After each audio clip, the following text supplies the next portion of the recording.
think Tori's kicking it off, right?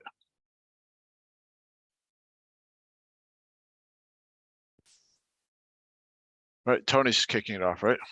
Yes, sir. Okay. Are we ready? Ready when you are, ma'am.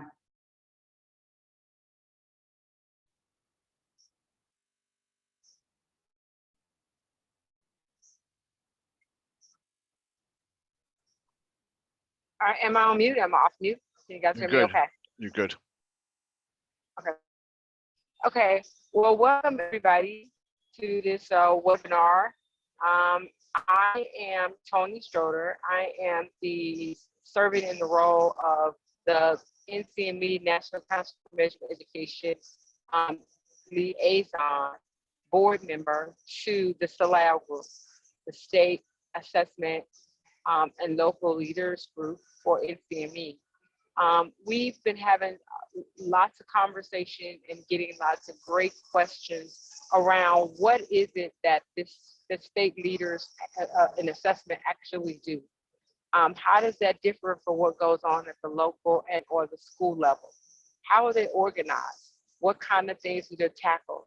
Some people even think of as mystery group that nobody ever knows how to reach to or tap into when you need things. So what we did was have lots of conversation around how to address some of those issues and some of the challenges, just even in defining who the group is and what the group does.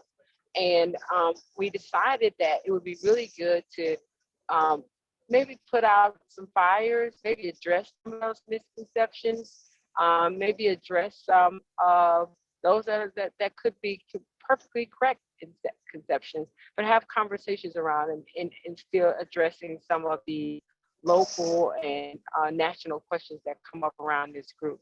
So as board liaison, I am here just to facilitate basically the welcome and the closing of this. I'm going to turn it over to Scott, and I'm going to let Scott go ahead and introduce our presenters for today. Scott? Thanks, Tony. So I'm thrilled to introduce all good friends and all really smart folks to talk about some of these misconceptions, and I'm not going to steal any of their thunder, so I'm just going to introduce them.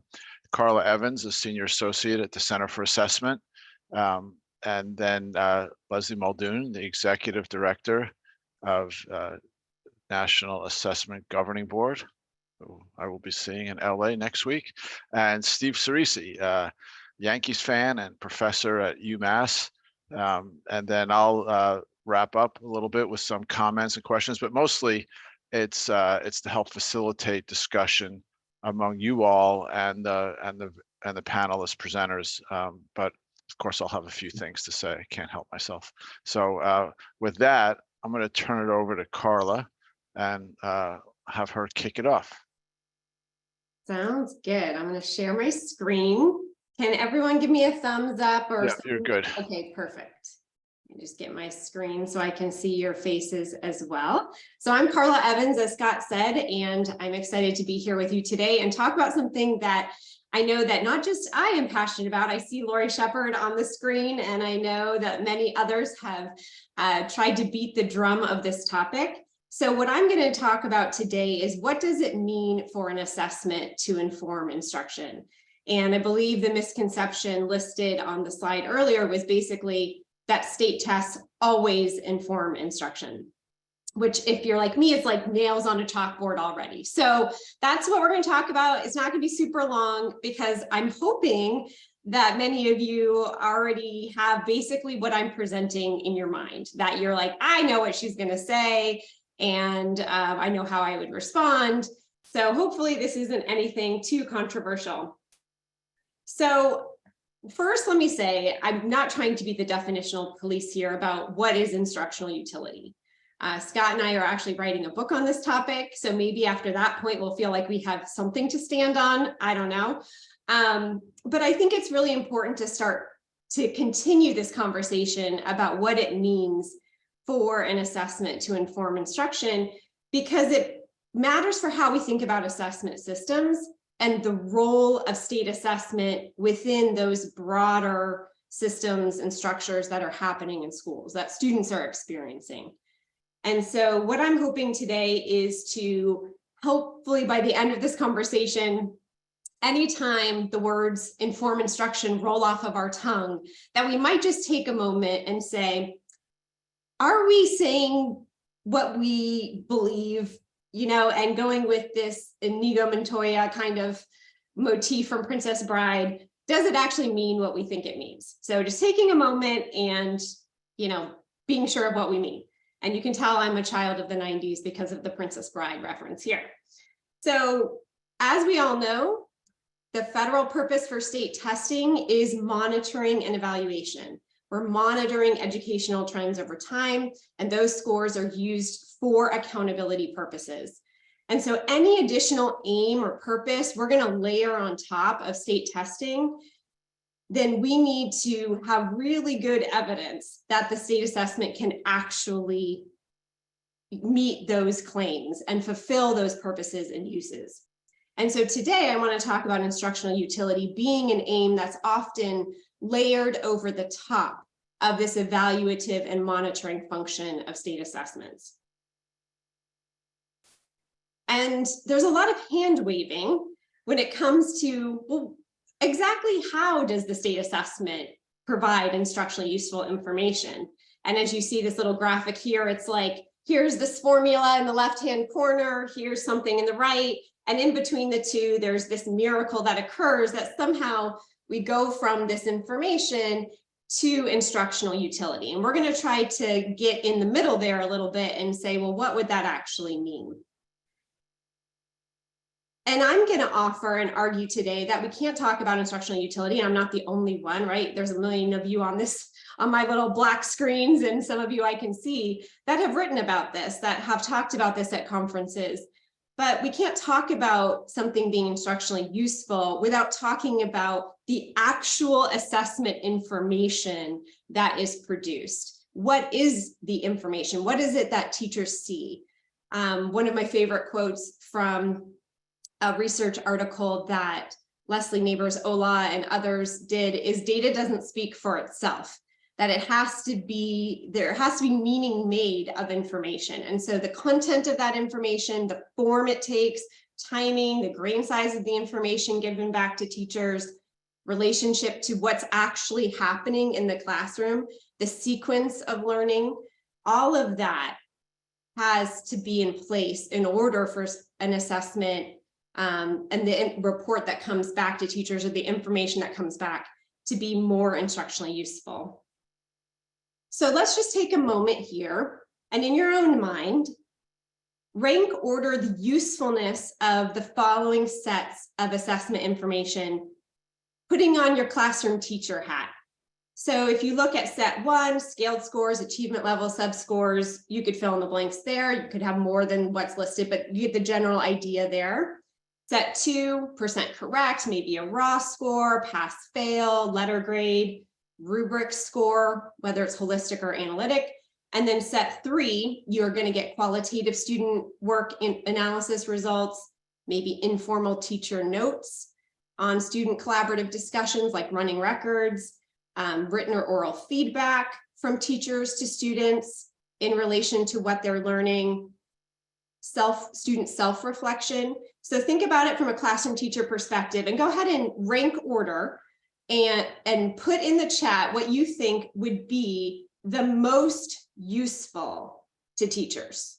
So go ahead and just pop in the chat. What do you think is going to be the most useful to teachers from this set that I'm giving you?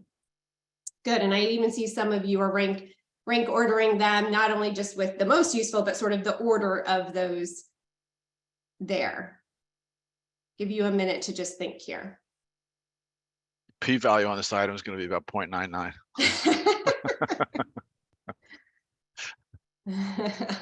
This is a loaded question. Yes, it is. Yes, it is. Right.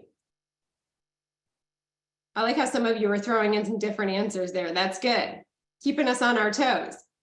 But you're right. I think if we would go down the list and we would have this conversation, most of us would agree that set number 3, this is a setup question, is going to be more instructionally useful for an educator.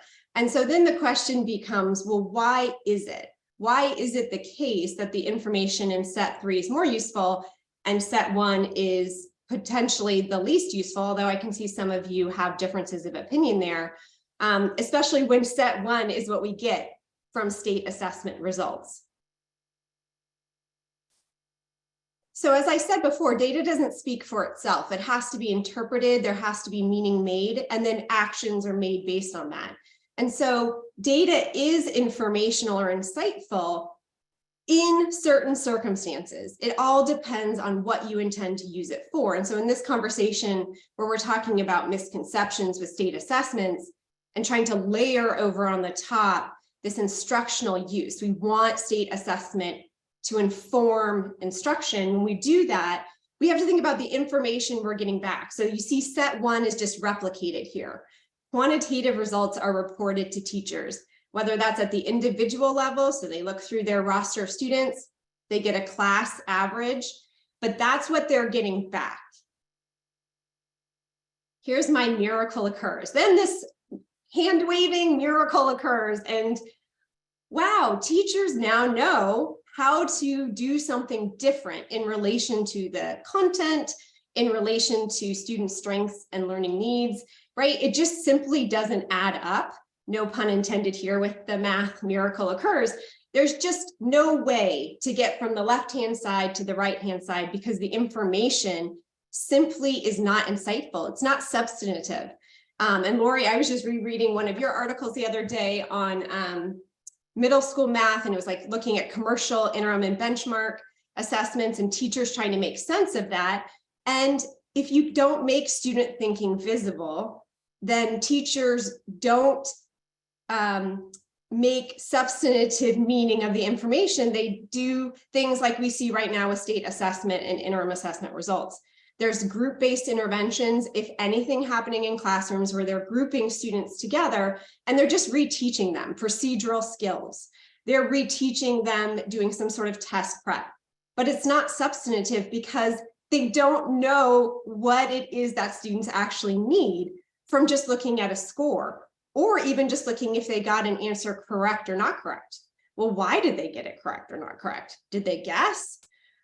You have no idea from looking at that information. And as a backstory here, I was a classroom teacher for a decade. I taught 4th grade, 6th grade, and I remember every year, okay, so it was at the beginning of No Child Left Behind. I'm not super young, but still there was the pressure there, and I would get my state test results back, and principal, we would have a group meeting and we would go over the results, and it was like, you guys figure out what to do with this. And I remember every year being like, well, okay, I must be pretty dumb because I don't know what I'm supposed to be doing with this. Put it in the drawer, you know, try to pay attention and say, okay, that student clearly didn't do very well. I guess I'll pay more attention to them. I hope I would be doing that anyways. But this is something that has irked me since then. And so when we think about then how can we use and what's the working against the misconception, and obviously I'm not the first one to talk about this, but data can indirectly inform instruction, right? Vis-a-vis formative program evaluation purposes. You might want to call this operational utility. So rather than instructional utility, it's giving information that can inform resource allocations, curriculum evaluation, lots of different things that are happening around the classroom, as I show here. So it's it's indirectly shaping what's happening, but it's not directly changing these day-to-day, moment-to-moment relational actions between the student, the teacher, and the content.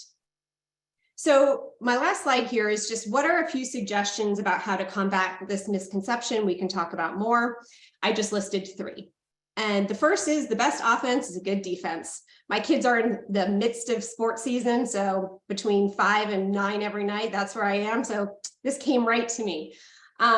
I think it's important that we as measurement professionals, but also state and local leaders are super clear about the purpose and intended use of state assessments. And so as we have this good offense, we're just clearly communicating and doing that often, then the hope is that this misconception around use can somewhat be ameliorated. I'm not naive enough to think it's going to perfect it, but I think that it's important that that message gets out, because oftentimes in my experience, what teachers are still hearing is it's meant to inform instruction. They're not getting that message. So somehow it has to be better communicated. The second point here is sometimes if you want it done right, you have to do it yourself. So I am working in a state right now and working with groups of district leaders and teachers. So it's like district leadership, school leadership, and teachers in groups. And one of the things that has struck me in the conversations we've had around interpreting and using state assessment wisely is that they are spending 10, 20, 30, 50 hours putting together reports from their state assessment because they're not getting them from the state. So all they get is basically individual scores and aggregates at the school and district level. That's it. And so then they're doing this gymnastics of pulling scores from here and sub-scores and, to just try to inform program evaluation. I think that testing vendors and states could do a lot of work in this space to, one, support point number one, which is the best offense is a good defense, like give them the information related to program evaluation. Look into these things. If we were looking at this information, we might ask these questions and investigate these things. Like, why can't we do that? Put ChatGPT on this. I think that, somebody can do this pretty easily. It's not a big lift. And finally, think before you speak. So as I started at the beginning with my Princess Bride analogy there, if you find yourself, and when I find myself wanting to use the words, an assessment is going to inform instruction, just take a moment and think about what that actually entails. And I think all of us would benefit from having a little humility about the teacher space. And I know that I often have to go back to those roots and remind myself of what a hard job that is and how much information is coming at you and what you actually need to make better decisions. So with that said, thank you. And I look forward to our conversation. It's great. Thanks, Carla. And if folks have questions, feel free to put them in the chat. And now we're going to hear from the instructional utility of NAEP. Oh no, wrong presentation. Lesley. Oh, I'm happy to go next. I thought, Steve, do you want to? Steve, I'm sorry.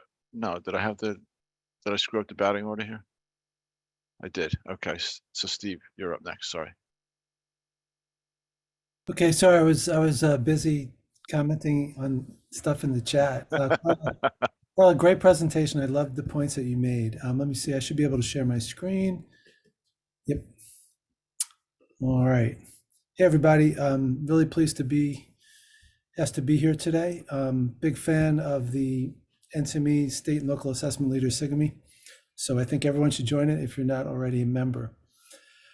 So I just have a few slides to generate some discussion. So I'll throw them out here, and we can either discuss after or after the third presenter, after Lesley.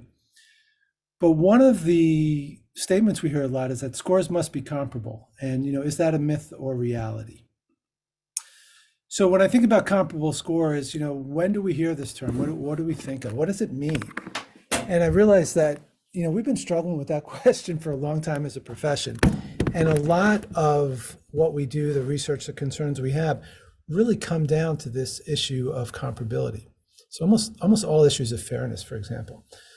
So when you hear comparability, you might immediately think of, can I aggregate scores for accountability? But it goes beyond the summative and the 3-year conversations that we have. Like, do test scores mean the same thing? Are they comparable for students who take different test forms, the whole field of equating, right? Or different sexes, different ethnic groups, different language backgrounds, students who take the test under different administration conditions, who have come from different geographic regions and so forth. So it seems new, but it's really not. And just for one example, like if we think of comparability as black or white. There is this myth that we have comparability now, even if we have the best equating and so forth. And the example I have comes from TIMSS, right? So we look at these countries and they're rank ordered based on their mean score on what? On the TIMSS scale. And we've got, the best of plausible values methodology and, Bibb spiraling to make this all happen. And we know that comparisons are flagged based on standard errors of the mean. Like these countries are within, they have different scale scores, but they're basically not statistically different. But if you look across these countries, they didn't all take the test in the same language, right?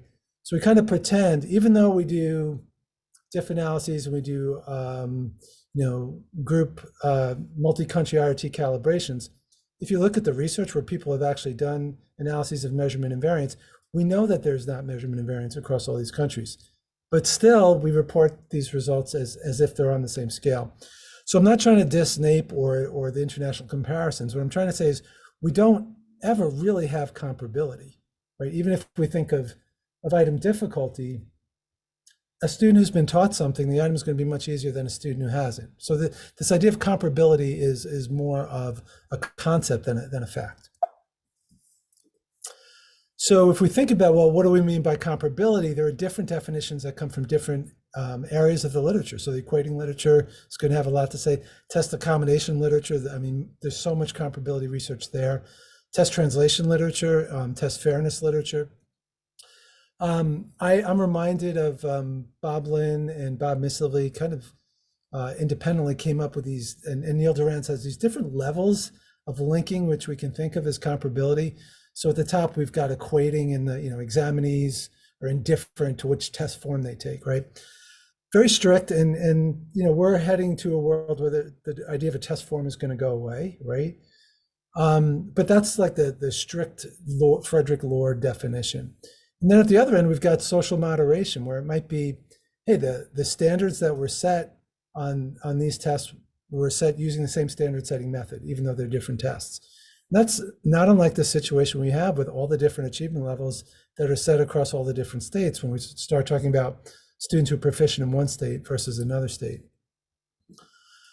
One of the things I just want to throw out for conversation is that there are a lot of resources to think about issues of comparability and how they should inform our decision making, right? Because the degree to which scores need to be comparable is going to depend on the testing purpose.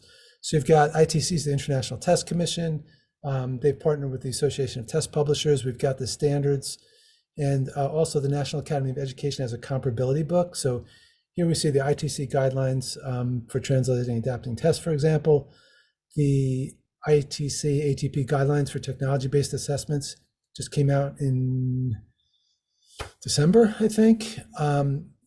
These are all available for free, as are the standards for educational and psychological testing, also available in Spanish. And what people might not know about, Scott and some others on the call know about it because he has a chapter, and as do others. The National Academy Association put out a whole book on comparability. Everything that's on the screen here is available for free. Just Google it. And that comparability book is like 400 pages of really good examples of how we think about comparability and research on comparability in different situations. But if we just take the standards, start with the standards, they say comparability of scores enables test users to make comparable inference based on scores for all test takers. So that sounds straightforward, but that's all it actually says is a definition. And then the term comparability is used 67 other times in the standards. So if you're a little bit confused about what it means, you're justified. I think the National Academy of Education book helps a little bit too. It broadly means that users can be confident about making comparisons across different variations in testing. So when we have the conversation today about what's our big comparability concern, we really have to think of what's the purpose of the scores, and do you need comparability claims? And if so, what level of evidence do you need to support that? So I'm just going to close with, when I think about comparability in educational assessment policy and what states are dealing with right now, I think, don't start out thinking about comparability, but rather think about what's best for each student. What type of assessment is best going to support students in their journey for acquiring knowledge and skills? So if we focus on developing the assessment that's best for each student and worry about accountability and comparability later. Because if we can solve the problem of using assessment to support the learning of each student and to provide the best measure of each student at a particular point in time, scaling if we need to, and aggregating those data up for accountability purposes, that's much easier to do than designing the right test for each student. So let me end there, and hopefully we'll have some time to discuss some of these things. Great, Steve. I think hopefully provoke some questions there. So let's see. And so now, Lesley, talking about NAEP misconceptions, and there are quite a few with NAEP. Let me get into presenter mode. I said at the prep session, government, we don't use Zoom as frequently, so I'm not as adept as I would want to be. All right, Scott, can you confirm you see the right version of the slides? Yeah. Okay, excellent. Great. Well, hi everyone. It's a pleasure to be here. I feel a little bit intimidated because I am not a psychometrician, but I am among so many luminaries. But I do serve as the executive director of the National Assessment Governing Board, which sets policy for the nation's report card. And it's wonderful to see so many NAEP adjacent folks here, members of the Design Advisory Committee, the NAEP Validity Study Panel, and Scott is a member of our governing board. So I was asked to talk about the misconception that NAEP and state tests should be linked. And I thought I might just spend a moment on a little bit of context for those who are not as familiar with NAEP, its core purposes, and the board's policy priorities, which I think speaks directly to the question at hand today. So the board was established in the late 80s to set policy for the nation's report card. And we work hand in hand with the National Center for Education Statistics, which is the operational arm, administrative arm for the nation's report card. And in the board's policy setting role, one of the things that has been at the forefront since the board's inception in the late 80s is this principle of establishing high standards for what our nation's students should know and be able to do across a range of content areas at key grades, at grade 4, 8, and 12. And that has been reflected in terms of what is the content that NAEP measures, right? What are the assessment frameworks that sort of govern the content of the reading, math, science, history, civics, et cetera, assessments. Also, the variety of item types used. There's been a commitment by the board and NCS to ensure that we have a wide variety of item types that are measuring not only students, skill, or excuse me, not only their knowledge, but their ability to apply that knowledge in new contexts. And then I think the key issue here with regard to the misconception at hand is about where achievement levels are set for reporting NAEP results and how those relate to achievement levels that states have adopted. So I just want to, before I dive in on achievement levels, I want to step back and share two quotes that I thought were particularly relevant today. The first is from Checker Finn, who was the first chair of the governing board back in the late 80s and president emeritus of the Fordham Institute. He's called NAEP the most important test you've probably never heard of. I think on this call, that's probably not true, but with many audiences, it is. But here, you'll see him, I think, pretty eloquently describe NAEP's unique role in our nation's education ecosystem. On the bottom is a slightly more sarcastic take from Jay Matthews, who's a Washington Post columnist, but I think might speak to, again, some of the consternation, right? Every time NAEP come out, there are lots of concerns raised, probably rightfully so, but it gets to the question of, how are we defining what proficiency is, and how is that described and reported and discussed in the public domain? Some of the key features of NAEP that I think have sort of long distinguished it and are really important when thinking about NAEP relative to state tests are the length of the trend lines, right? The fact that we can report results on student achievement over a long period of time, and that we are looking across a wider range of subjects than I think most states have the budget and ability to assess, right? We are able to assess US history and civics, science, technology and engineering literacy, writing. We used to assess the arts, although that got too expensive for NAEP to continue doing. So we have the ability to do things that that states might not because of all the constraints on statewide assessment systems.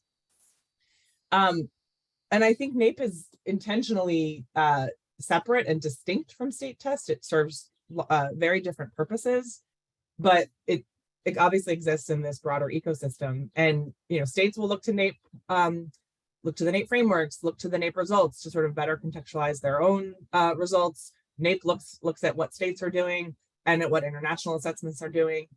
But I think that, again, to the core question here, I think NAEP pioneered the use of achievement levels back in the early 90s. And I will say internally, in our staff meetings and in other discussions, I think we've been a victim of our own success in some way, that those achievement levels, the use of the term proficiency became so common and widespread in the following decades. And yet those definitions are set differently from in states from the policy definitions that NAEP has adopted. And that clearly leads to a lot of confusion among stakeholders, right? Because when NAEP says proficient, it might mean something different than what state X says when it is reporting to parents on student proficiency. So I want to spend a moment on the NAEP achievement levels. These are the policy definitions that the governing board has established for proficiency on the NAEP assessments. And we've highlighted here in blue what the NAEP proficient level is intended to represent. And this is really the goal of what students should know and be able to do. And it is defined as, is representing solid academic performance for each grade that is assessed. So students who have reached this level have demonstrated competency over challenging material. And I think, so when we see results being reported like they were last week for the NAEP US History and Civics assessments, saying that, only 14% of American students are at grade level in grade 8 US History, that's not actually what the NAEP proficiency bar means. It does not mean grade level. It means competency over challenging material. And these levels were set not to punish or shame, but rather to put a spotlight on what knowledge and skills students need to successfully engage in educational, career, and civic opportunities, and then report out against that goal. So these are the policy definitions, which another sort of key limitation that I see in these is that it doesn't really get to what are the actual knowledge and skills. So I want to share some examples. Scott, the committee that Scott serves on our board, has been doing work over the last few years to really dig in with educators and look at items on the NAEP assessment, look at student performance, and develop descriptions of what a student who would meet the NAEP proficiency bar, what would they actually demonstrate on the assessment that they know and can do. And I think these are pretty illuminating and might help contextualize sort of how you're seeing state results be reported versus NAEP. So here's some examples from grade 8 reading. And in the little circles, you'll see the percentage of students that reach that level in the 2022 NAEP assessment. So for grade 8 reading, a student scoring NAEP proficient can likely identify one or both sides of an argument after reading an informational text. And only 27% of 8th graders in 2022 met this standard. This is, to compare that with a student performing at the NAEP basic level, they can determine the main idea, right? They're not making a lot of inferences or interpretations about the text, but they're able to read and determine that core idea. And you'll see 39% of students scored at that NAEP basic level. That means that 30% of students didn't even reach that level. And that's an area where the board and NCS are really concerned about. The percentage of students that we are seeing not scoring at that basic level has been increasing over the last decade plus, differences depending on the subject area, but that's a real area of need. It is a need that was identified before the pandemic and has been exacerbated since then. Here are just some examples from mathematics. And again, you'll see this is grade 8 math, which took the biggest hit in 2022 in the NAEP reporting. And I think in many state assessments, right, math showed a lot more declines, greater declines than in reading. 20% of students in grade 8 math scored at the NAEP proficient level, and they could solve problems involving, weight, area, capacity, whereas students at the NAEP basic level could find the missing angle in a triangle. that means the remaining 38% of students scored below the NAEP basic level. More recent examples from last week, we released the US History and NAEP US History and Civics results in grade 8 last Wednesday. And, these are the assessments for which historically, not just in 2022, we've seen the smallest percentages of students scoring at proficient or above. So here in US History, only 13% of kids were at proficient and 1% at advanced. And students who score at that proficient level, we expect that they can read and interpret primary and secondary sources, whereas students who are at the NAEP basic level can identify simple concepts from those sources. And again, if you do the math, this means 40% of students nationally scored below basic. Civics, I'll let you read it yourself rather than going through it again. But again, the bottom line here is we have some more students scoring, a greater proportion of students at proficient or above in grade 8 civics on NAEP. And only 31% of students scored below the basic level. So I wanted to just sort of ground you in how the governing board has defined the NAEP achievement levels and what that actually translates into in terms of examples of knowledge and skills.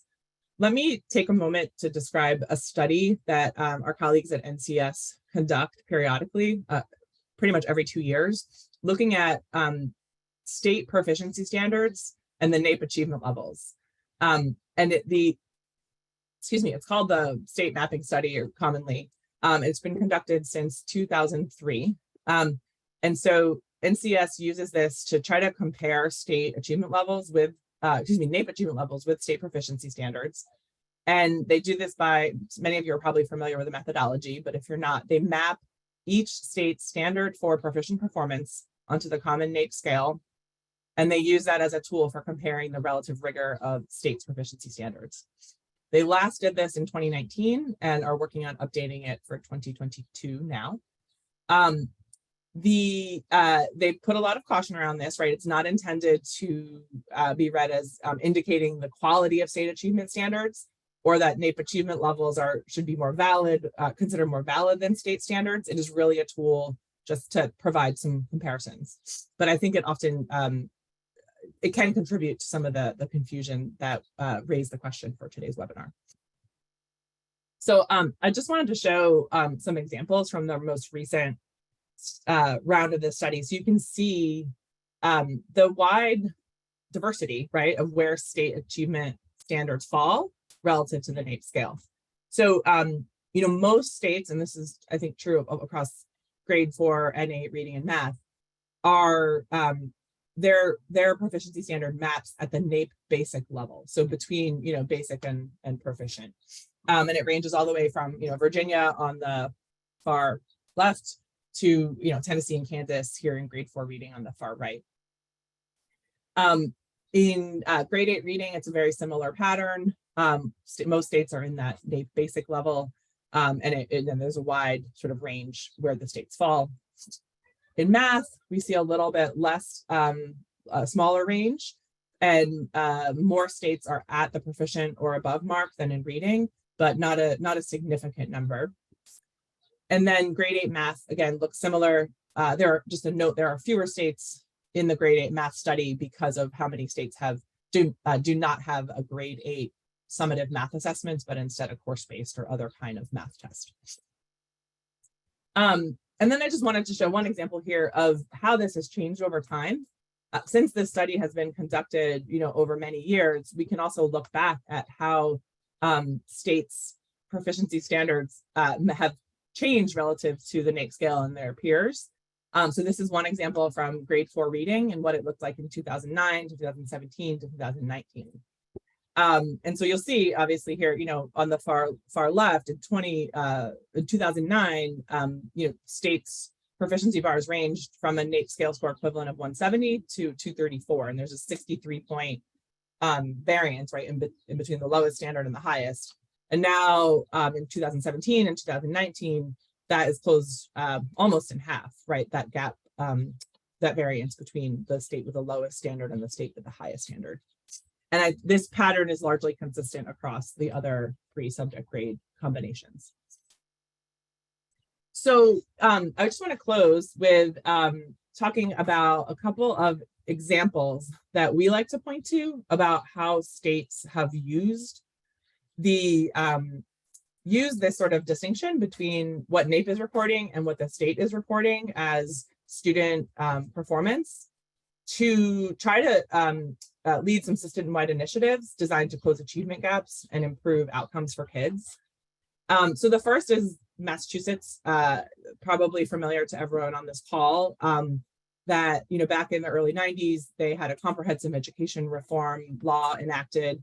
And it was really, the linchpin really was setting high standards and using assessments to measure and track student progress and report on that publicly and drive the system towards those goals. And I know they invested a ton of resources into supporting teacher professional development, supporting resources in the classroom so that teachers had the tools they needed to help kids get there. And Massachusetts was the first state to score first on all of the NAEP state level assessments and remained first for many administrations of the assessment. And it's been called the Massachusetts miracle. They really use NAEP as a North Star. They didn't set their achievement levels right where NAEP did, but it was a guidepost for them. Next, Mississippi, sort of similar story more recently, and their focus has been primarily on literacy since about 2013. And they've really used NAEP as, again, the guidepost for what they should be assessing on their statewide assessment and the place at which they should set the proficient level on their statewide assessments. And, prior to the pandemic, they had absolutely tremendous growth on NAEP in reading, in fourth grade reading in particular. And then finally, I would just mention Tennessee. Like Mississippi, there was a report that came out, I think it was in 2007, from the US Chamber of Commerce called Leaders and Laggards. And I understand there was some question about the methodology for that report, but it was a really, it really motivated both the governors in Mississippi and Tennessee at the time and their staffs to take a really hard look at what their state assessment was telling the public. And so Tennessee, like Mississippi, the governor in that state in 2008 used that as a motivator to get the business community and the education community behind setting higher standards for students. And there was a bipartisan coalition of political leaders from both sides of the aisle and business leaders who barnstormed the state to build support for this effort. And they saw in the last decade, really, they were the fastest improving state on the NAEP results. Again, they're not using NAEP to set their standards, but using it as a guide. So I hope I did okay on time there. I just want to close with one reflection. Scott, I think there's been numerous points in the last few decades when people have wondered whether NAEP still had a role to play. And most recently, or most prominently, when consortia of states were developing new assessments under Race to the Top. I know when I worked on Park, I presented to NAGB and the question was asked of me, right? What's the role for NAEP in a world where Park and Smarter Balanced are being used in all states? We know how that went, but I still think that the answer was yes then, and the answer continues to be yes now for three reasons. And it's about the distinction and the interplay between state tests and NAEP. The first is that only NAEP can allow for these cross-state comparisons across states and across students. Although, Steve, I would love to hear your footnotes on that about comparability. Only NAEP can report these trends over multiple decades, going back to 1971 in some cases. And NAEP will never be able to report results at the student or school level. It's not its role, it's not designed to do it, and trying to move it in that direction would jeopardize its status as a trusted independent benchmark. And so, state tests and the local assessments that are more instructionally relevant, right? They serve those different purposes.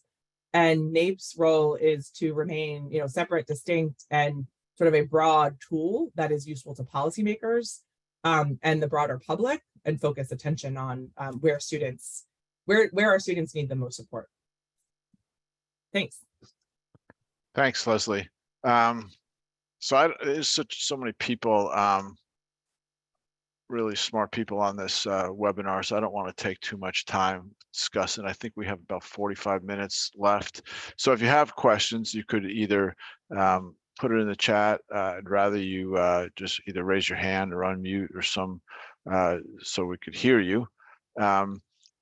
I'll just start with a few little comments. Of course, I like what Carla had to say, but I am always nervous and there's a little conversation going on in the chat about indirect utility or operational utility. And, people, when I was the state assessment director in Wyoming, people could tell from my accent that I wasn't really from Wyoming. They said, "Are you from Wyoming? What part of Wyoming are you from?" I used to say, "Far, far eastern Wyoming." Right. So it's like, how far away do we get? And we actually say that, it actually has some utility. At a certain point, it's just a lot of miles to go to get to something useful. But I know that we're all trying to parse this. I was on a call with a colleague this morning about this very issue. I love the humility about the teacher space. I thought that was really important. And I think it's important for all of us to keep in mind, because all of these things that we're talking about, both, Carla, Steve, and Lesley, are really, and I'm not just saying this because Catherine Gertz is on the phone, on the call. It comes down to communication. And we're pretty lousy at it in general as a field, because we're trying to communicate complex things to people who don't live in our world. And that's always a challenge. But starting with some humility about the teacher space is a good place to start. I've been thinking about this comparability thing for a long time. I've been mostly thinking about it, well, in a lot of ways, but in terms of these quote unquote innovative assessments and the requirements associated with the innovative assessment demonstration project. And Steve would be happy to know that when Susan Lyons and I convened a panel, we were asked to by the Hewlett Foundation back when the IADA was first getting launched, and they were asking for comments on comparability. I think Derek was on that panel, pretty sure he was. And Bob Brennan had this great line. He said, perfect comparability is a sign of failure. If we're trying to do something innovative and we're perfectly comparable, we've clearly screwed up. And the problem is this comparable to what? So in the innovative assessment regs, it's comparable to the existing state assessment. That's a tough anchor to drag around, because if the state assessment stinks, they don't, because I work for a lot of states, but if they're not doing what we want them to do, and then we have to be comparable to that, how far can we possibly innovate? And I got to think about that with Lesley mentioned PARCC and Smarter Balanced. PARCC and Smarter Balanced were both funded to create these great assessments to measure the Common Core state standards.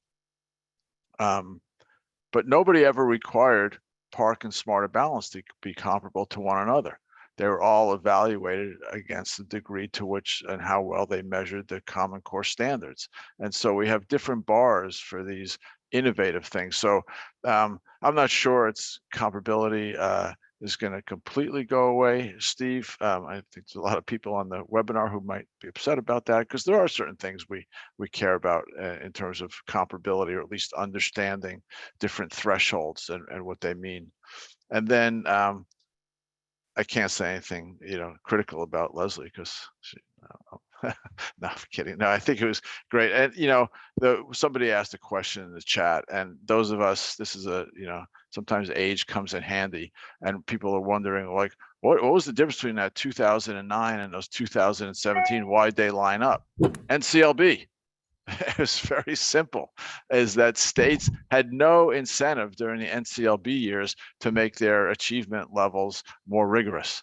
They, their goal was to get as many schools through the adequate yearly progress machine as possible. Now with ESSA, it's a different way of holding schools accountable that doesn't require this adequate yearly progress tied to this, so they could actually deal with this. But I still think there's a problem, and Lesley, you highlighted it, and this, we've been dealing with these lousy labels we have in our field, is that when the legislators were crafting NCLB, they really had like NAEP basic in mind. If you go back to the original legislative discussions, they were really thinking about that. And they were really thinking more like nobody knew what grade level was, but thinking that way, and not the aspirational standards that we have on NAEP. And so, but by both of them having the same labels of proficient, it led us into this trap, which, you know, the quote unquote honesty gap is not really an appropriate term. But let me stop there. I see Steve has raised his hand, so I'm going to let him get in. And there's some stuff going on in the chat, but let's let Steve weigh in, and then we'll open it up to anyone else. Thanks, Scott. What I just posted an article in the chat because Lesley, as we were talking, I knew I saw something on someone who was basically making the argument that Scott just made, that state's proficiency is more targeted to NAEP basic, and the NAEP was first in talking about a proficiency, and it was kind of more aspirational. So, you know, we use the same word, proficient, but in NAEP, I think it means something a little bit different than in the context of NCLB, which was what Scott was saying. But no, we don't need comparability all the time. So for example, let's say we want to have a screening measure for student anxiety, right? And there's a great measure for student anxiety that's developed. It works well in the United States, and they translate it for use in Singapore. Well, the cultural differences in how anxiety is manifested might mean, I don't care if this test in Singapore is comparable to the test in English in the United States, as long as it's useful in Singapore. So really comparability depends on what the purpose and use of the test is. And sometimes we don't need it, but I mean, we don't need it.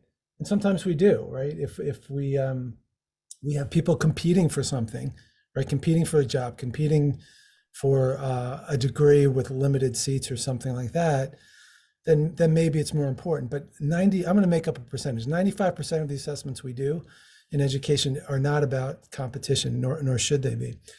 But I raised my hand because, Lesley, you asked me what I thought about, you know, only NAEP is really can compare states. But really, compare on what? I mean, if we want to compare states on percentage of students who go to college, graduation rate, there are plenty of metrics we can compare states. So not to just NAEP. NAEP has a really important role, and it's really good at it, right? But there are, you know, there are interim assessments, the types of assessments that are used in lots and lots of states, not nationally sampled by NAEP. But when we had COVID, I mean, I think NWA, Curriculum Associates, and others, you know, gave us a little bit of picture of what was happening nationwide with lots of caveats. So I do think NAEP has a special role, and, you know, you did a great job explaining, you know, why comparability over time in particular is needed. But we can't, of course, and you're not saying this, say that the comparability extends to all testing situations. And I think we care about comparability sometimes too much, particularly in the NCIEA ESSA accountability requirements. Yeah. Thanks, Steve. I don't want to see anybody else. You guys can't all be that quiet.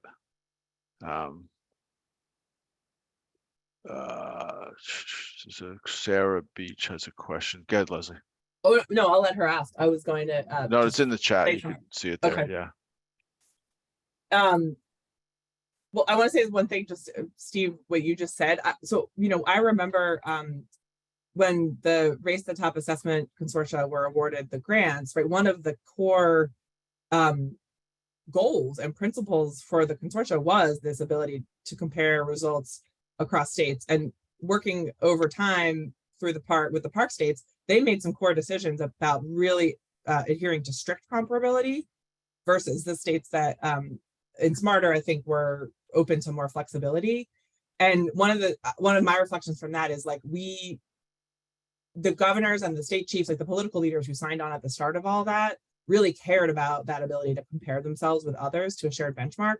And that was not the case by the time we got to actual implementation. There was less interest in or less support for that as a primary goal than there was for, you know, having the flexibility to administer the assessment in a way that made most sense for the state, right? or all sorts of other priorities. So I think the desire for that as a unique feature for the state assessment eroded over time. I don't know where people are today on that, but just in terms of how views on comparability have shifted from the policy standpoint.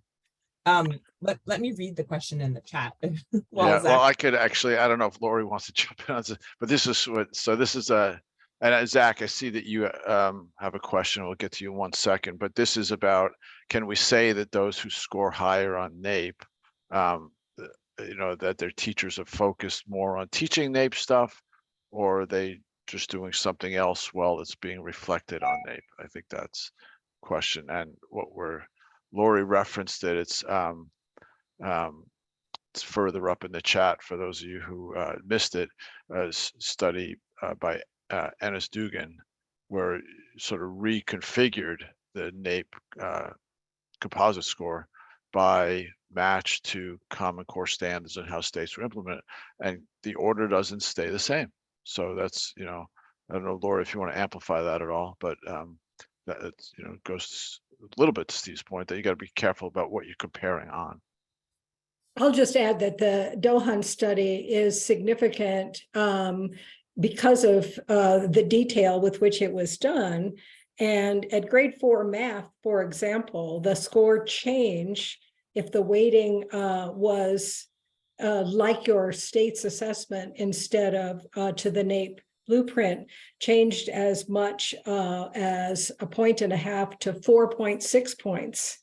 And that was true in 2017, 2015, 2019 reweighting studies in mathematics.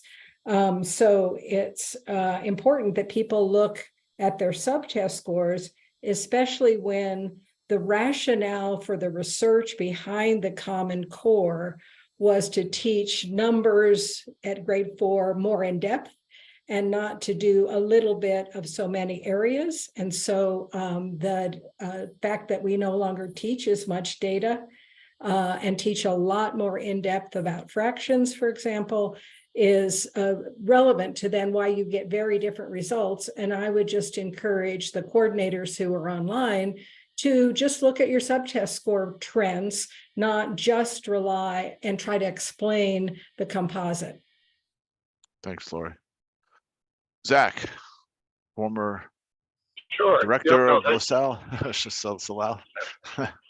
no. So let me start by thanking everybody for coming and supporting the state and local leaders group, and certainly thanking our producers and Scott and Tony, and that this really does us proud. And on that same line, I wanted to go back to each of our presenters and kind of say this webinar was conceptualized along the idea of what do we as state and local leaders kind of hear all the time that really, you know, either makes us roll our eyes or that and we said, you know. Oops. You just muted yourself, Zach. Or he's drove through a bad area. Oh, apologies. No, and that too. But so we wanted to ask, what would the experts say if they were in our state and local leaders' job and had to answer these misconceptions, you know, in an elevator speech? So, you know, asking Carla, you know, if my commissioner comes up to me and says, hey, you know, there is you know, I think I've got to tell all our districts how well our tests can inform instruction. And I say, well, Commissioner, let me talk to you about that. What would it be? And likewise for Steve and Lesley, what would be your kind of quick paragraph answer to your misconception? And I bet Carla's is the one that you guys as state directors get the most. I used to get it all the time too. I had some pretty snarky answers in my day. That's why I only lasted 4 years in that job. So Carla, do you want to take Zach's question first? Sure. Yeah, I think it actually relates to what Bethany put into the chat, which is, you know, one test can't do everything. And so I think a short answer would be when you have accountability pressure and you're trying to survey the breadth of the state content standards at one point in time and give a quantitative result to an educator, that's not going to give them the same type of information that they get from high quality classroom assessment. That we need both. We need we need assessments for different purposes and uses, and hopefully in an efficient way. So I think that would be the long and the short of it. And I don't know if it's the case that if commissioners of education or state leaders are confused about this point, or it's more just a really unpopular message that no one actually wants to say out loud, because then there's so much discontent about, well, then why are we testing? Why are we doing this? And I think also what gets lumped into the amount of time it takes, like my kids are actually this week taking state testing in New Hampshire. So it's like, go to bed early, feed them a good breakfast, send them a good snack. Whereas like every other night, I'm like, stay up till midnight. Here's some Doritos. Like, it's crazy, right? But we make such a big deal of it. And I think what gets lumped into that then are commercial interim products and other district required and school required assessments. It sort of all gets lumped in together as this testing enterprise. And so I think that would be my short answer there. But after the other presenters speak, I want to just share something that has been noodling in my mind about a proactive thing that state and local education agencies could do in this space. So I'll pause there, leave you a teaser. Yeah, all right, that's exciting.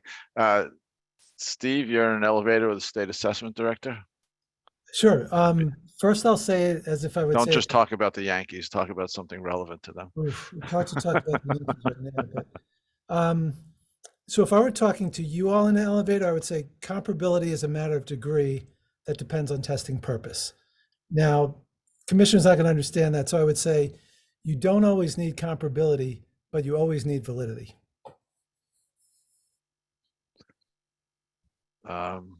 Think about that, Zach. Will that work? Well, your commission is pretty sharp, but would it work with most commissioners? And what's the difference between comparability and validity? Well, validity, you have to think about what's the purpose of the assessment and how do you use the scores? And do you have sufficient evidence to justify that use? Sometimes comparability will enter into that discussion. I'm using the scores to compare students. Okay, then comparability becomes really important. But if I want to see if Jane is able to understand the main idea of something she reads, I don't care that much about comparability. Yep, that was it. Thanks, Steve. Derek, you have a funny look on your face. You want to weigh in? Yeah, I don't really agree. I'm on with too that. many Zooms with you. I know when you got something to say. Yeah, I mean, I think comparability is in some shape or form. It's very hard to disagree with the general statement that comparability depends to some extent on purpose and use. I'm not disagreeing so much with that.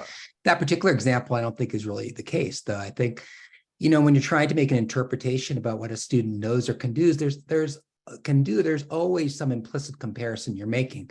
Whether now, if the question is whether you're trying to make a norm reference comparison or you're comparing it to some sort of a standard, there's always some form of comparison. And I think you can't get around like the idea that if you're interested in measurement very much is about sort of the notion of wanting to make comparison. So of course, not disagreeing with the idea there isn't a matter of degree, but I don't think we can be flippant about sort of comparability as being sort of a North Star for what we're trying to achieve. I'm not sure about the comparison. I think that maybe if you're using a test, there's always a decision implied. But let's say I am taking the driver's test, right? They want to see, have I passed and I have the skills to drive? They're not comparing me to you. But they are comparing you against a threshold that's established by lots of other people that you have to go, right? And there's some comparability to a bar at a certain degree. And if I pass a driver's test and you pass a driver's test, we like to believe when we both say we met that threshold. Great example. So the comparability issue becomes, is that standard comparable for everyone who takes the assessment? Sure.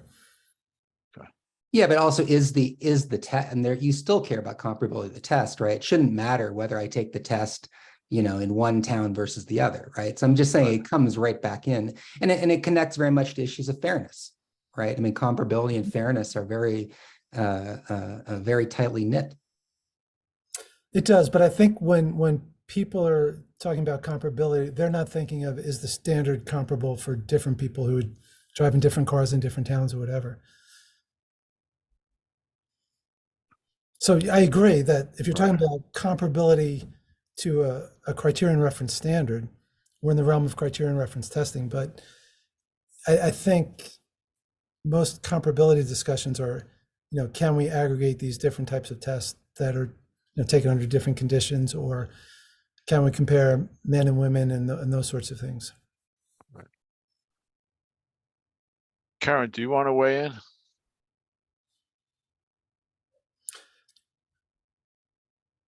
Can I just explain what I said? Yeah. I think most issues of comparability, people are talking about comparing scores from different test takers, not comparing whether one score is, comparable to a standard.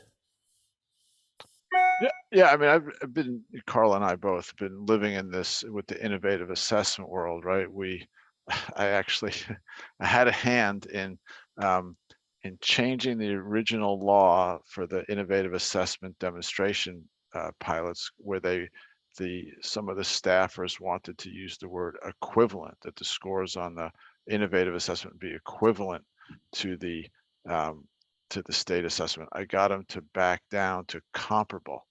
Now in our world, that might be just splitting hairs, but in the practical world, I think equivalent means equal, and then comparable, we have some degrees of freedom to be able to move away from perfect comparability. And some of us have been talking everywhere from score interchangeability related to the chart you showed, Steve, to just, do we get about the same proportion of kids in various achievement levels, things like that.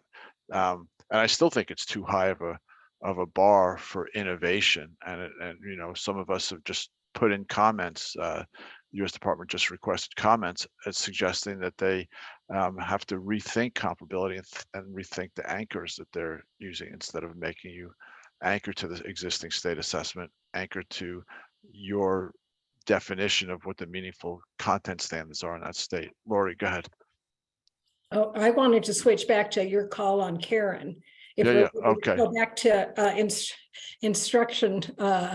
instructional uses of state tests. And I think I disagree with Karen, but it just seems like it would be productive to surface like what are we disagreeing about, and take the conversation to that next level.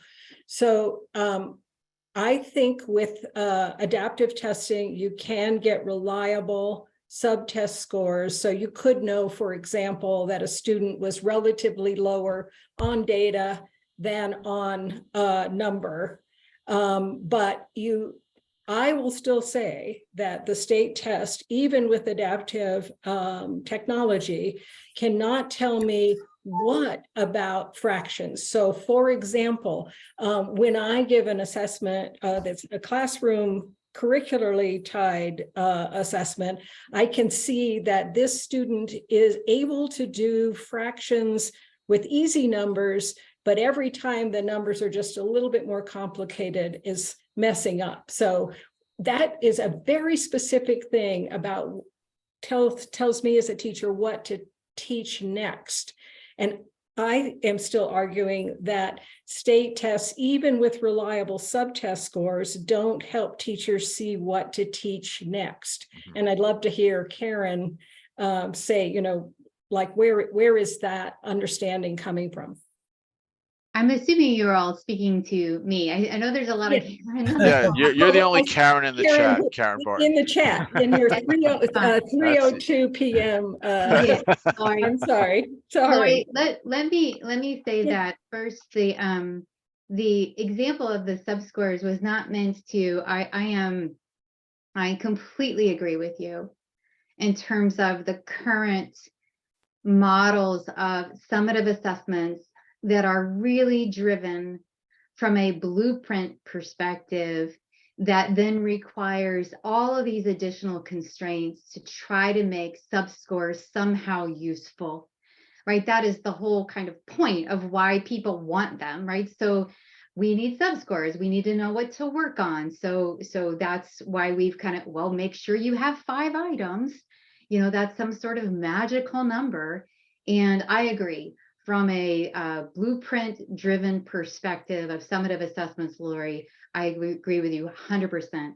My point about the adaptivity was really in response to this idea that we can't develop an assessment that provides lots of information.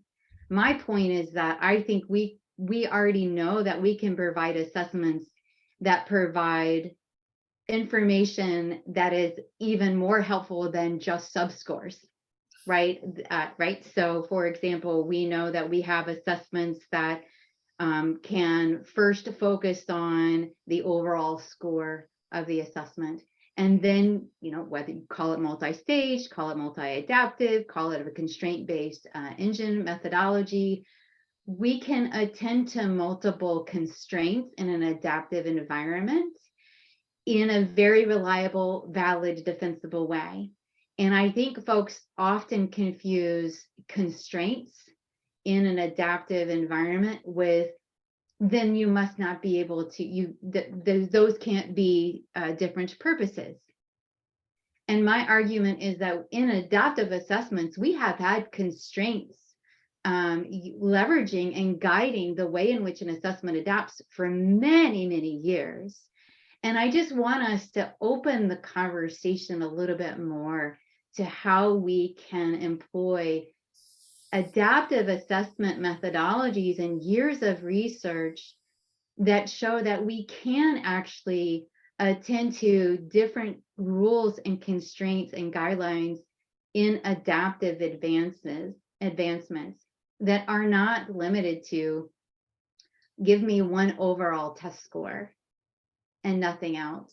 Because we know that given a deep enough item pool with the right metadata, we can actually adapt on how students respond, not only from a difficulty perspective, but how they respond relative to what they got wrong. How do we keep going and be diagnostic to actually help inform what is the student missing? So the technology exists and we have precedents for that.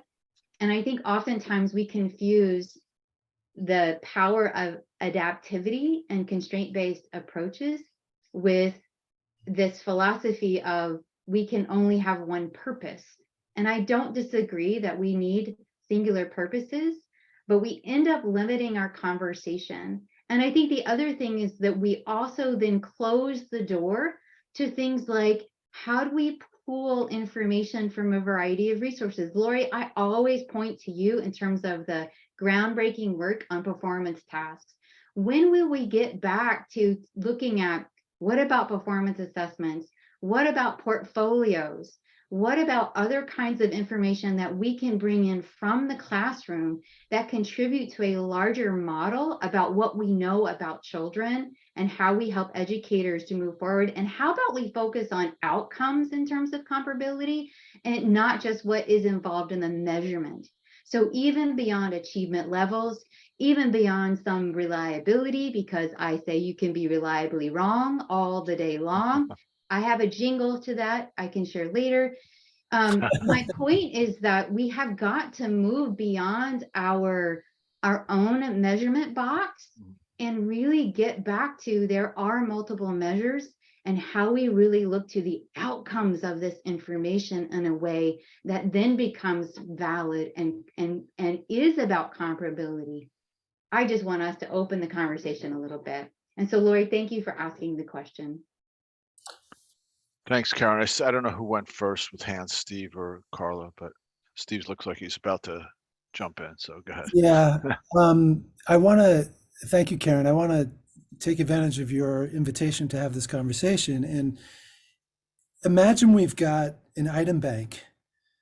Each item is tagged to a standard that we want to measure according to the curriculum frameworks. And let's say it's all calibrated. So we're going to make the psychometricians happy. We've got every items on the same scale. We could develop the test onto the same scale. And let's say the items are also tagged by attributes to identify student misconceptions, right? So if we administer an item, we have a hypothesis, the student might have a misconception, not just because they got it wrong, but what they answered. We're going to give another item to see if that misconception is validated or not. So what I'm talking about is we're designing an assessment that's the best for each student to figure out what we need to know about this student. And at the end of that assessment, we're going to have some idea of what they know and what they don't know. And if we do that for every student, we've got, the best assessment we can for each student.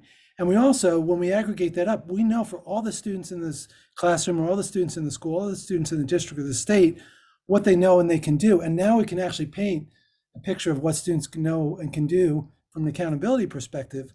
But we haven't started at the top saying they have to be proficient and let's work down. We've started with the best assessment for each student.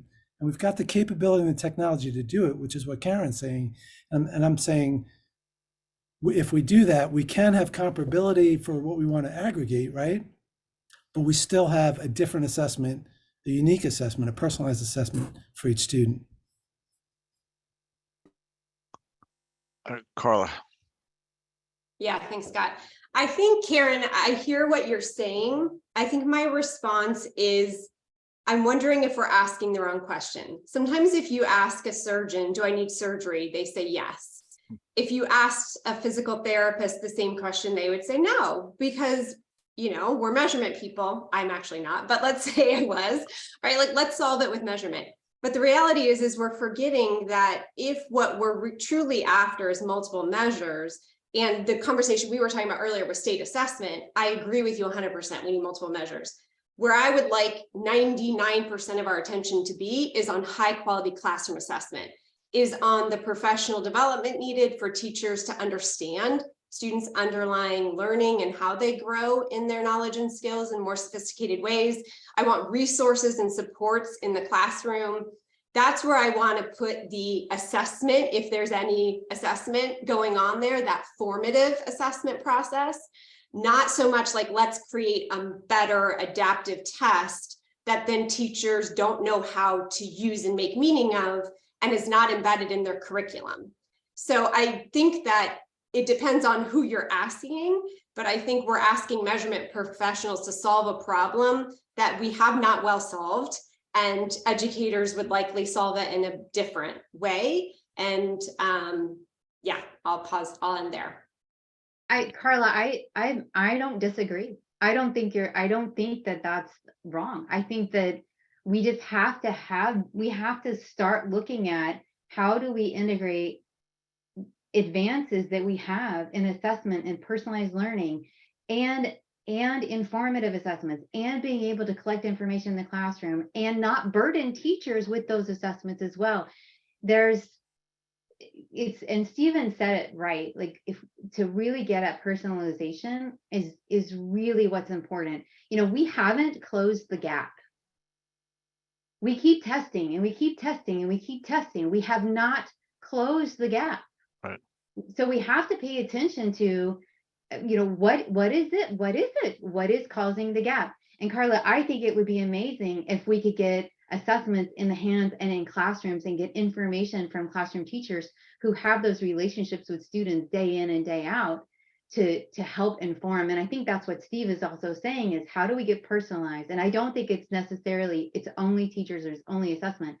I am also a former teacher. Like, I fully believe that we need this information to come through the classroom. And then if we must have accountability, then let's figure out what that looks like. But we have done a terrible job, in my opinion, recovering psychometrician, in trying to close the gap by testing more. There's something missing. And I think we've got to focus on outcomes and other variables. Karen, I'm going to just stop you here.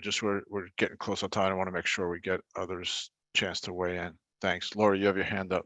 Oh, well, I'll be fast. And then we could also talk about the released item questions in the chat from Carol and Grimm. But go ahead, Lori. I agree about the diagnostic possibilities that Karen is talking about. If we have stopped thinking about the state accountability blueprint and coverage and all those constraints. And I think I'm speaking with the same spirit as what Carla described about formative assessment. But I want to, Steve, disagree with the idea that this should be just giant item pools. And none of us have said the word, and this is my hobby horse, curriculum. I do not believe that those item pools are going to be helpful, even if every set of items was insightful about each individual student. where to go next is just this giant soup. If you don't have it organized some way, and there's not one right way, but this is an NCME community that tirelessly avoids curriculum. We have all of the effort going into culturally responsive views of assessment, and people are starting from measures.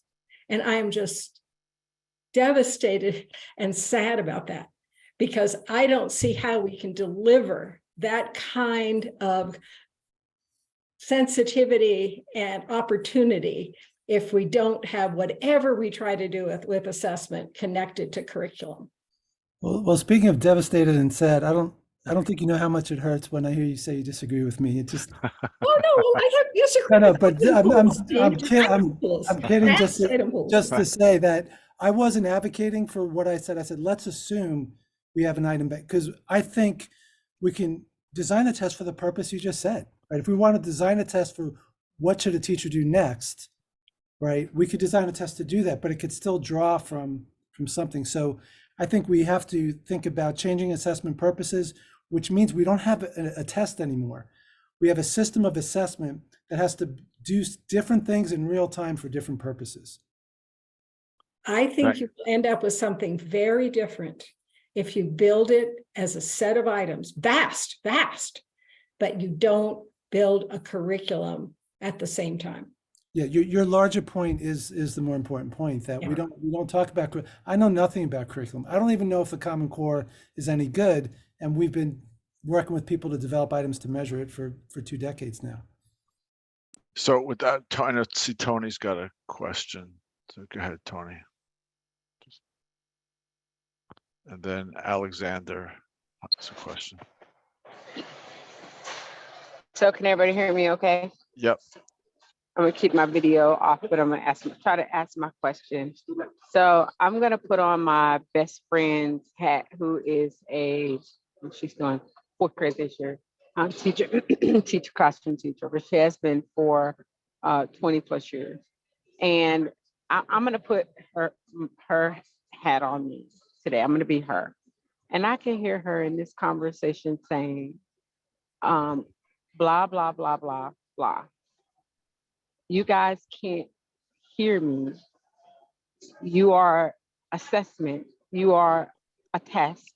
And you keep bringing that to my classroom, one test after the next, after the next. I'm in here working with these students, working with these parents, I've seen 20 years worth of students leaving me and becoming whatever they are in life.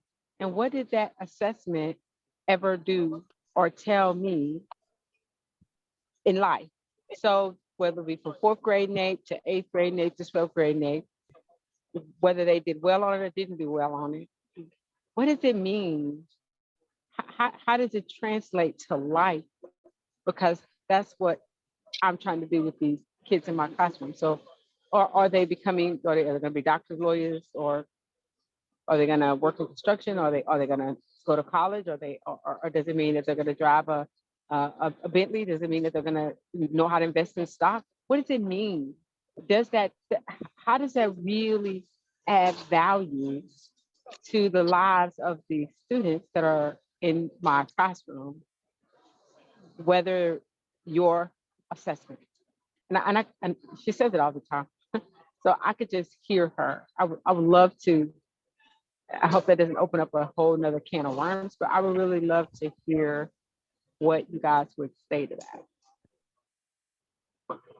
Yeah, I'll say one thing quickly. Go ahead, Carla. Go ahead. I'll just say this, and I'm not speaking from a student or a teacher perspective, but I can speak as a parent and say, I do want my kids' state testing results because I want to know how well the school is doing.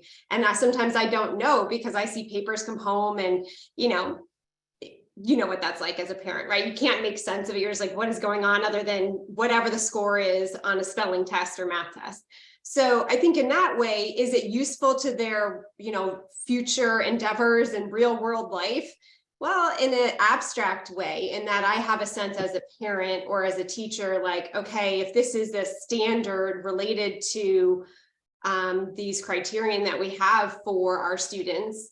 How am I doing? How are my students doing? How is my child doing? So to that extent, yes, but it doesn't serve all those other purposes that you mentioned.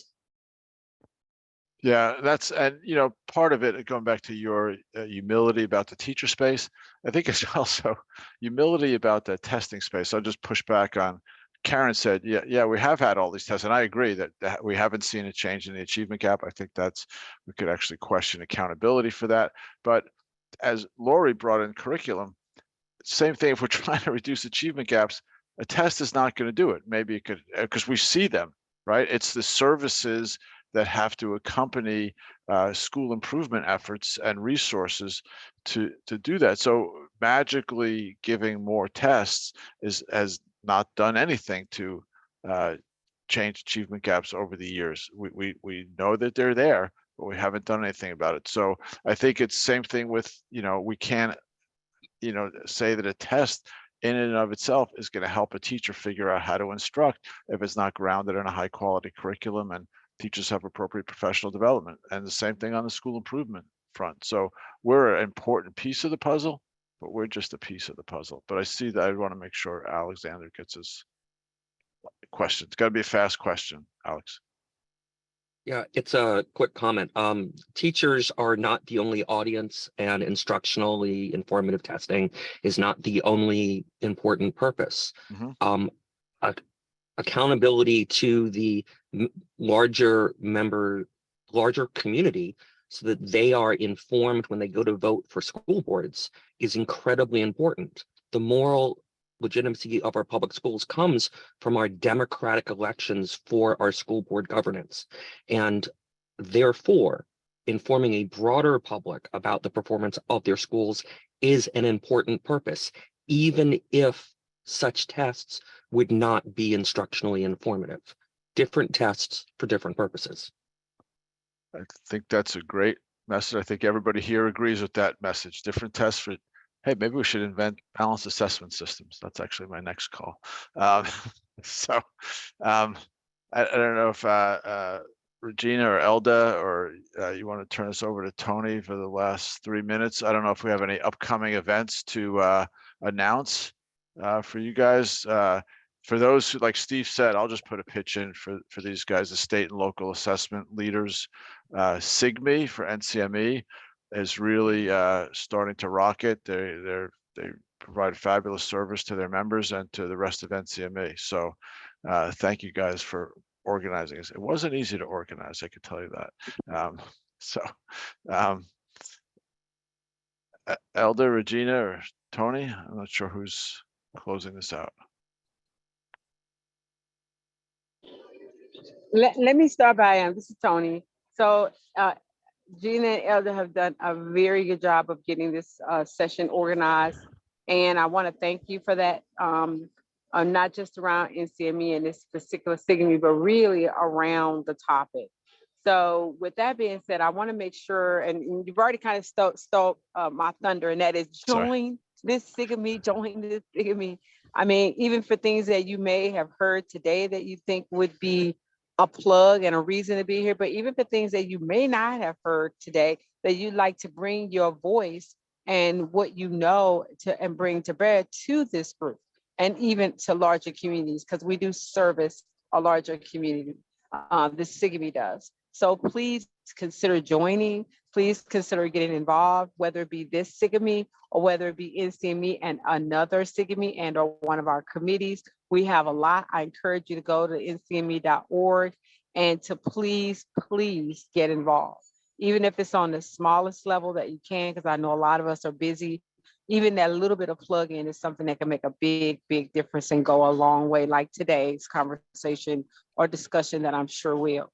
But with that being said, I'm going to close this out, but I'm going to ask if Regina or Elga have anything they would like to add. And thank you. Thank both of you very much. Yeah, no, I just want to echo those remarks that Tony and Scott just made. We really appreciate the conversation today. It's been very insightful, and really a lot grows from these very organic discussions. And I couldn't agree more. I mean, I represent the local, the local front, our testing coordinators in the front line, and I agree that this, to Karen's points and everyone else, we've got to open up these conversation and bridge these gaps between the front line and the measurement side, educators and measurement. There's a lot of opportunity there. I think that's the NCME focus for the year, and I think we have an opportunity to do that. So the only way to do that is to invite more local leaders to get involved, more state leaders to kind of bring these topics to the forefront so that we can continue to have these conversations. They've been invaluable, and I want to thank everyone for their time today. All right. Thank you all. You guys are great. Thanks everybody for joining. It was a good turnout for that late afternoon. So thanks all. Thanks, everyone. Thank you.